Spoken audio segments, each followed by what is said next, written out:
Saturday காலைல ஏஞ்சிக்கிறதுக்கே கொஞ்சம் late ஆனதால் ஃப்ரூட்ஸு நட்ஸு ஸ்மூத்தி அந்த மாதிரி தான் பிரேக்ஃபாஸ்ட்டாகவே எடுத்துக்கிட்டோம். ஸோ வீட்டில் காய்கறியும் சுத்தமாக இல்லை, பழமும் சுத்தமாக இல்லாதால் பக்கத்தில் கொஞ்சம் தூரம் போயிட்டு காய்கறியும் பழமும் வாங்கிட்டு வந்தோம் ஃப்ரெஷ்ஷாக. ஸோ அண்ணனும் தம்பியும் நல்லா ஜாலியாக விளையாடிட்டு இருந்தாங்க. சைட் பை சைட் நான் குக்கிங்கை ஸ்டார்ட் பண்ணிட்டேன். இன்றைக்கி கத்திரிக்காய் முருங்காய் போட்டு சாம்பார் தான் வச்சேன். ஸோ முருங்காய் நல்லா ஃப்ரெஷ்ஷாக இருந்தது. எக்ஸ்ட்ரா முருங்காய் தான் நான் அப்படி தான் ஃப்ரிட்ஜில் ஸ்டோர் பண்ணி வைப்பேன். ஸோ டிலனுக்கு சாத்துக்குடினா ரொம்ப பிடிக்கும். ஜூஸ் போட்டால் வித்தவுட் சுகர் அப்படியே சாப்பிடுவான். கிருஷ்ண ஜெயந்தி அன்னைக்கு பாயசம் செஞ்சல, அதே மாதிரி பால் பாயசம் இப்போ வேணும்ன்ட்டு அவங்க டேடியும் சன்னும் கேட்டிருந்தாங்க. ஸோ டிலன் தான் ரொம்ப பக்கத்தில் இருந்துட்டு எனக்கு வேணும்னு கூட டார்ச்சர் பண்ணிகிட்டே இருந்தார்.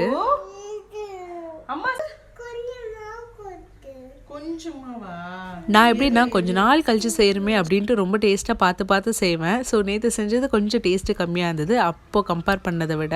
ஆனால் டிலன் சூப்பராக இருந்துச்சு சொன்னால். எங்கள் லன்ச் மெனு இதுதான் சாட்டர்டே.